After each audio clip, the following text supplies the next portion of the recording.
Hello friends, this is Sonali Ahuja. Welcome to our channel Only Civil Service. As you know friends, हम अपने bacteria हमने start किया था, जिसके first part में हमने टाइप्स ऑफ बैक्टीरिया के बारे में देखा। किस तरह कौन कौन क्या बैक्टीरिया क्या होता है, किस टाइप का स्ट्रक्चर होता है और कौन कौन से टाइप के बैक्टीरियाज प्रेजेंट होते हैं।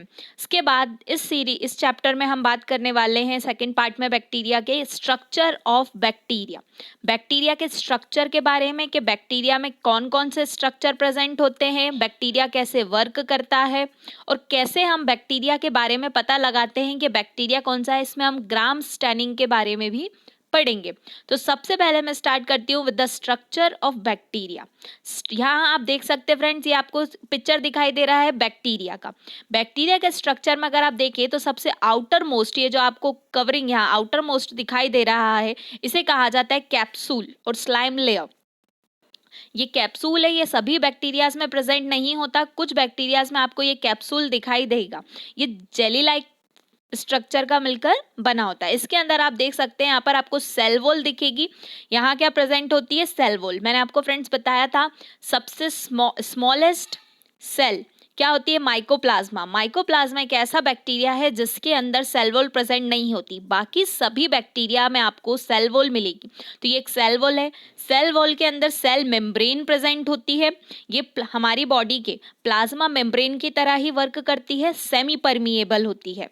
उसके बाद बैक्टीरिया के अंदर एक लिक्विड फ्लूइड प्रेजेंट होता है, जिसे क्या कहा जाता है? साइटोप्लाज्म कहा जाता है। इसके बाद आप देख सकते हैं कि मैंने आपको बताया था इन लास्ट वीडियो कि जो बैक्टीरिया है वो प्रोकैरियोटिक टाइप ऑफ सेल होती है, उसके अंदर prokaryotic type of cell present होती है। तो आप जानते हैं फ्रेंड्स कि जो प्रोकैरियोटिक टाइप ऑफ सेल है, ये हमने लास्ट वीडियोस में डिस्कस किया हुआ है। प्रोकैरियोटिक टाइप ऑफ सेल में किसी भी तरह की न्यूक्लियर मेम्ब्रेन प्रेजेंट नहीं होती है। इसमें जो क्रोमोसोम है वो उस तरीके से साइटोप्लाज्म में पूरा सस्पेंडेड रहता है। तो इसके अंदर ये आपको जो क्रोमोसोम है ये पूरे न्यूक्लियस साइटोप्लाज्म में फैला हुआ दिखाई देता है। बट इसके साथ जीन ट्रांसफर के लिए बैक्टीरिया में एक और टाइप का क्रोमोसोम पाया जाता है, जिसे कहते हैं प्लास्मिड। जिसे क्या कहा जाता है? प्लास्मिड कहा जाता है। इसके बाद बैक्टीरिया को मूवमेंट कराने के लिए यहाँ आप देख सकते हैं फ्लैजलम प्रेजेंट होता है। इसके बाद राइबोसोम प्रेजेंट है, जो प्रोटीन फैक्ट्री कहा जाता है, प्रोटीन सिंथेसिस का काम करते हैं। और आप जानते हैं क्योंकि एक प्रोकैरियोटिक टाइप्स ऑफ सेल है, तो इसमें किस प्रकार का राइबोसोम प्रेजेंट होगा? 70S। प्रोकैरियोटिक में किस टाइप का प्रेजेंट होता है राइबोसोम? 70S। इसके साथ यहाँ पर एक और स्ट्रक्चर आपको देखने को मिलेगा, पाइलस और फिम्ब्री। जो हमने लास्ट बात करी थी सेक्सुअल और असेक्सुअल रिप्रोडक्शन की, उसमें सेक्सुअल रिप्रोडक्शन में मैंने आपको बताया था कॉन्जुगेशन में एक बैक्टीरिया दूसरे बैक्टीरिया से अटैच होने के लिए पाइलस बीच में एक ब्रिज बना लेता है, जिसे हम पाइलस ब्रिज कहते हैं। तो यही वो पाइलस है फ्रेंड्स, जिससे क्या होता है? एक बैक्टीरिया दूसरे बैक्टीरिया से अटैच होता है। अब इनके बारे में एक एक करके हम डिटेल में देखते हैं। सबसे फर्स्ट अगर मैं बात करूं कैप्सूल। कैप्सूल मैंने आपको अभी बताया कि सबसे आउटर मोस्ट लेयर होती है किसी भी बैक्टीरिया की। कुछ बैक्टीरियाज में ही ये प्रेजेंट होता है। तो it is an outer covering of thin jelly like material that surrounds the cell wall. Cell wall के चारों तरफ एक जेली लाइक मटेरियल से बनी हुई आउटर लेयर कैप्सूल टाइप, उसको चारों तरफ से गहरे रहता है। इसको हम क्या कहते हैं? कैप्सूल कहते हैं। अगर इसकी थिकनेस की बात करूं तो 0.2 माइक्रोमीटर विड्थ, इसकी थिकनेस कितनी, चौड़ाई कितनी होती है? 0.2 micrometre. Only some bacterial species possess capsule. सिर्फ कुछ बैक्टीरिया की स्पीशीज ऐसी हैं जिसके पास कैप्सूल प्रेजेंट है, सभी बैक्टीरिया के ऊपर कैप्सूल प्रेजेंट नहीं होता। Capsule is usually made up of polysaccharide. Capsule किससे मिलकर बना होता है? पॉलीसैकेराइड से मिलकर बना होता है। आप जानते हैं फ्रेंड्स सैकेराइड्स क्या होते हैं? शुगर होती है, शर्करा होती है। जब बहुत सारी शर्करा आपस में मिलती है तो पॉलीसैकेराइड बनते हैं। तो इसी पॉलीसैकेराइड से मिलकर ये कैप्सूल बना होता है। अब सेकंड में बात करूं सेल वॉल। कैप्सूल के अंदर क्या जो लेयर प्रेजेंट है उसे क्या कहा जाता है? Cell wall. और जिनके पास कैप्सूल प्रेजेंट नहीं होता जिन बैक्टीरिया में, उसकी सबसे आउटर मोस्ट लेयर भी क्या होती है? सेल वॉल होती है। ये एक tough and rigid structure of peptidoglycan. Cell wall एक बहुत टफ स्ट्रक्चर है, उसको एक कठोर कह सकते हैं, आसपास आवरण प्रोवाइड कराता है। ये पेप्टिडोग्लाइकेन अमीनो एसिड्स और प्रोटीन, इनका मिलकर बना होता है, पेप्टिडोग्लाइकेन का बना होता है, surrounding the bacterium like a shell and lies external to the cytoplasmic membrane. जो साइटोप्लाज्म की ये जो सेल मेम्ब्रेन है, इसके बाहर यहाँ पर प्रेजेंट होता है, ये सेल वॉल कहते हैं। सेल वॉल का क्या, एक बहुत टफ स्ट्रक्चर है जो बैक्टीरिया को शेप प्रोवाइड करवाने का काम करता है। जिस तरह की सेल वॉल होगी, बैक्टीरिया का शेल भी अगर सर्कुलर सेल वॉल है तो सर्कुलर बैक्टीरिया होगा, रोड शेप्ड अगर सेल वॉल है तो रोड शेप्ड बैक्टीरिया होगा। तो जिस तरह का सेल वॉल होगा उसी टाइप का बैक्टीरिया का भी शेप वही होगा। तो ये बैक्टीरिया को शेप प्रोवाइड करवाने का काम करता है। अगर इसके थिकनेस की बात करें तो 10 to 25 नैनोमीटर, कितनी चौड़ाई होती है इसकी, 10 से 25 नैनोमीटर।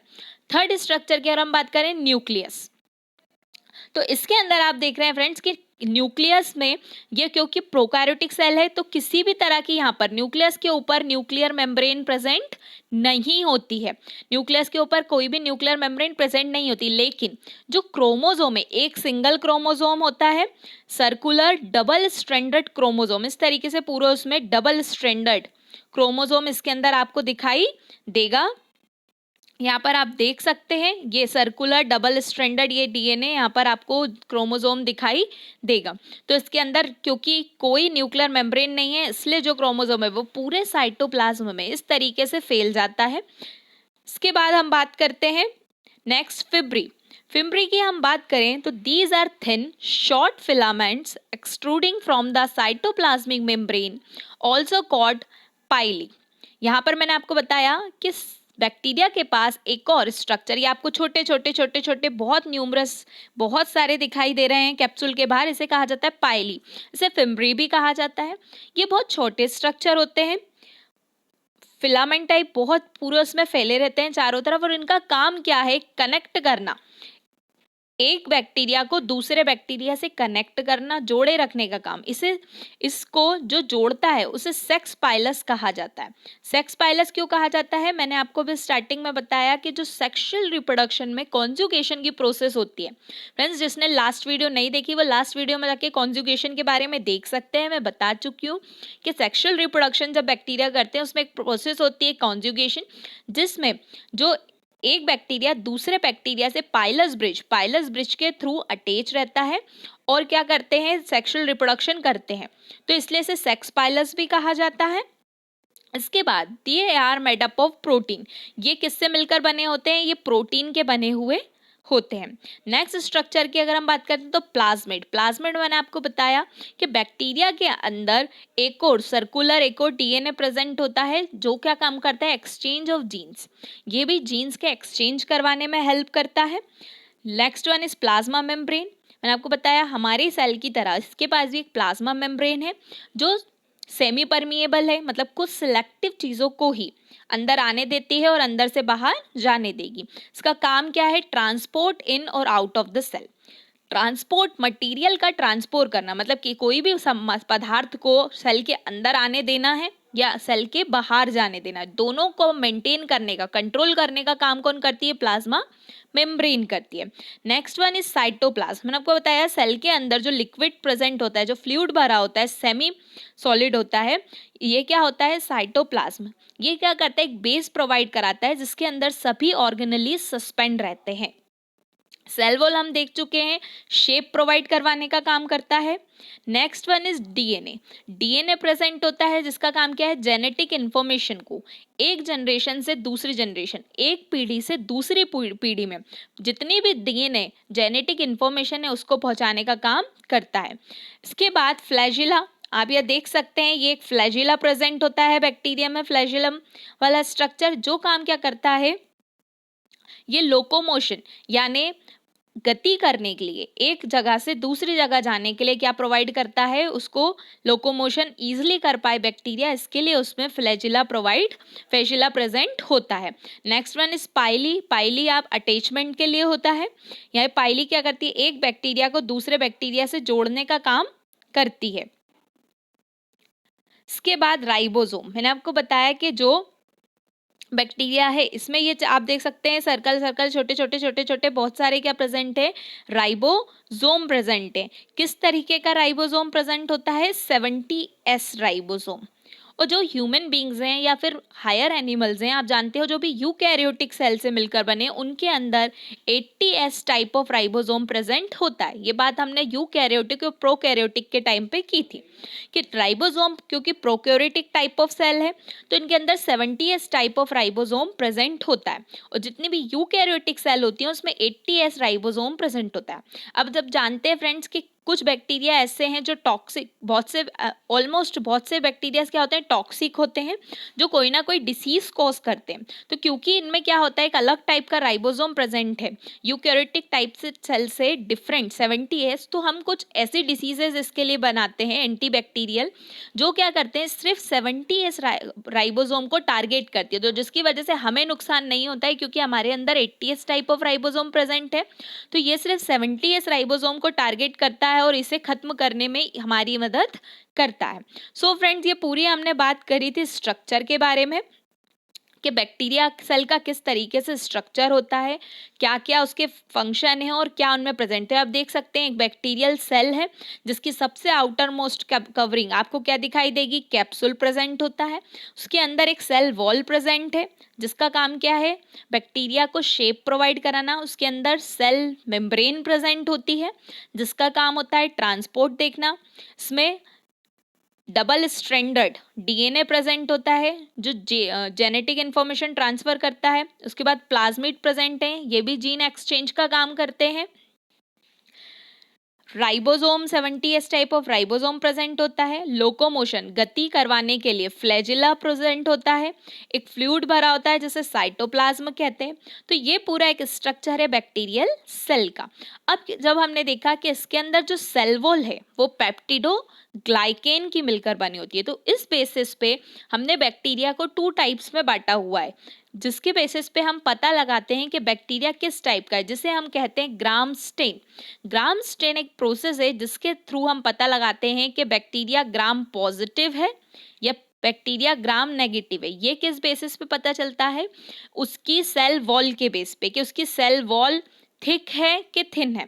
तो bacteria gram stain are based on physical and chemical properties of the cell wall. Cell wall की फिजिकल और केमिकल प्रॉपर्टीज क्या है, उसके बेस पर हम क्या करते हैं, बैक्टीरिया का पता लगाने के लिए ग्राम स्टेनिंग एक प्रोसेस है जो की जाती है। सेल वॉल हम जानते हैं किससे मिलकर बनी होती है, पेप्टिडो ग्लाइकेन की मिलकर बनी है, शुगर और अमीनो एसिड। इसके बेसिस पे जो ये आप देख सकते हैं जो ग्राम पॉजिटिव सेल होते हैं, जो ग्राम पॉजिटिव बैक्टीरिया हैं, उनमें थिक लेयर ऑफ पेप्टिडोग्लाइकेन पाई जाती है। जो सेल वॉल है उसमें पेप्टिडोग्लाइकेन के आप देख सकते हैं, पेप्टिडोग्लाइकेन, ये पेप्टिडोग्लाइकेन है, इसकी बहुत थिक लेयर प्रेजेंट होती है।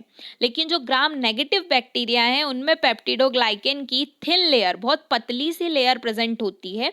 जो तो हम ये पता लगाते हैं कि जिनके अंदर जिस बैक्टीरिया में पेप्टिडोग्लाइकेन की मोटी लेयर है उसे हम ग्राम पॉजिटिव कह देते हैं।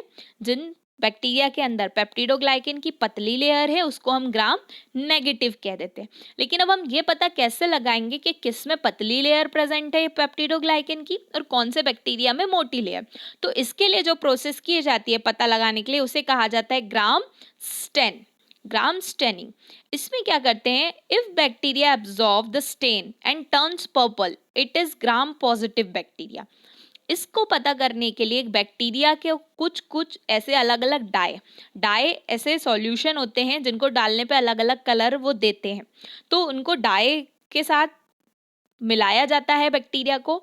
अगर वो क्या करता है, उस डाई को एब्जॉर्व करता है और पर्पल कलर का हो जाता है, तब हम उसे कहते हैं ग्राम पॉजिटिव बैक्टीरिया। अगर वो बैक्टीरिया एब्जॉर्व नहीं करता उस डाई को और पिंक कलर का होता है, तब हम उसे कहते हैं ग्राम नेगेटिव बैक्टीरिया। अब ये प्रोसेस कैसे होती है, तो यहाँ देखिए फ्रेंड्स, ये कुछ बैक्टीरिया प्रेजेंट है, कुछ रोड शेप्ड हैं, कुछ सर्कुलर हैं। इनको हमने अलग अलग डाई के साथ मिक्स करा। सबसे पहले एप्लीकेशन हमने इनकी क्या करवाई, क्रिस्टल वॉयलेट पर्पल डाई। सबसे पहले हमने ये बैक्टीरिया लिया और उसको एक पर्पल डाई के साथ मिक्स किया। जब हमने पर्पल डाई इसमें मिलाया तो सभी बैक्टीरिया का, ये देख सकते हैं फ्रेंड्स, सभी बैक्टीरिया पर्पल कलर के हो गए। इसके बाद नेक्स्ट हमने इसका जो एप्लीकेशन किया वो करवाया आयोडीन के साथ। हमने इसके अंदर क्या मिलाया, आयोडीन मिलाया। आयोडीन का काम क्या होता है, ये जो पर्पल डाई हमने इसके साथ मिलाई है ये इसको और ज़्यादा एब्जॉर्व करने में हेल्प करता है, मतलब पर्पल कलर को एकदम पक्का कर देता है। अब आप देख सकते हैं कि पूरे अच्छे से क्या हो गए हैं, पूरे बैक्टीरिया पर्पल कलर के हो गए। अब हमने इसको मिलाया इसमें अल्कोहल। अब हमने इसका किसके साथ एप्लीकेशन करवाया, अल्कोहल के साथ। अल्कोहल का काम क्या होता है, डीकलराइजेशन, मतलब किसी भी कलर को हटाने के लिए किसका यूज किया जाता है, अल्कोहल का यूज किया जाता है। जैसे ही अल्कोहल इस बैक्टीरिया के साथ जाके मिला तो आप देख सकते हैं कि कुछ बैक्टीरिया जो इसमें रोड शेप बैक्टीरिया प्रेजेंट हैं वो कैसे हो गए, वो डी कलर हो गए, मतलब उनसे जो पर्पल कलर है वो हट गया। अब जब हमने इसका क्या कराया, सैफरिन। सैफरिन एक डाई है जिसका यूज ग्राम स्टेनिंग में किया जाता है। जब सैफरिन के साथ हमने इसको मिलाया, सैफरिन के साथ, तो हमने देखा कि जो सर्कुलर बैक्टीरिया है वो क्या रहे, पर्पल ही रहे। क्यों रहे पर्पल, क्योंकि फ्रेंड्स इनकी जो सेल वॉल है वो बहुत थिक होती है, बहुत मोटी होती है, पेप्टिडोग्लाइकेन की बनी होती है, बहुत मोटी है। तो वो क्या करा, उनने बहुत ज़्यादा पर्पल डाई को एब्जॉर्व कर लिया था, और जब हमने अल्कोहल के साथ उसको मिलाया तो वो इतना ज़्यादा उसको डीकलराइज नहीं कर पाया, क्योंकि उसने बहुत ज़्यादा क्या कर लिया था, पर्पल डाई को एब्जॉर्व कर लिया था। इसलिए उनका कलर क्या रहा, पर्पल ही रहा। इसमें भी पिंक कलर मिक्स होता है, लेकिन क्योंकि पर्पल कलर ज़्यादा डार्क है इसलिए हमें ये पर्पल कलर के दिखाई देते हैं। तो जो पर्पल कलर के दिखाई दिए हमने उसको क्या मान लिया, ग्राम पॉजिटिव बैक्टीरिया। और क्योंकि जो रोड शेप्ड है वो पिंक कलर के दिखाई दे रहे हैं तो ये क्या हो गए, ग्राम नेगेटिव। क्यों, क्योंकि इसमें जो पेप्टिडोग्लाइकेन की लेयर है बहुत पतली होती है, आसानी से ये डीकलराइज हो गए, और ज़्यादा उसके बाद इनने क्या, पिंक कलर को एब्जॉर्व कर लिया, तो ये क्या दिखाई दिए, ग्राम नेगेटिव। यही चीज हमने यहाँ पढ़ी थी कि ऐसे बैक्टीरिया जो स्टेन को एब्जॉर्व करते हैं और पर्पल कलर के हो जाते हैं, ग्राम पॉजिटिव बैक्टीरिया कहलाते हैं।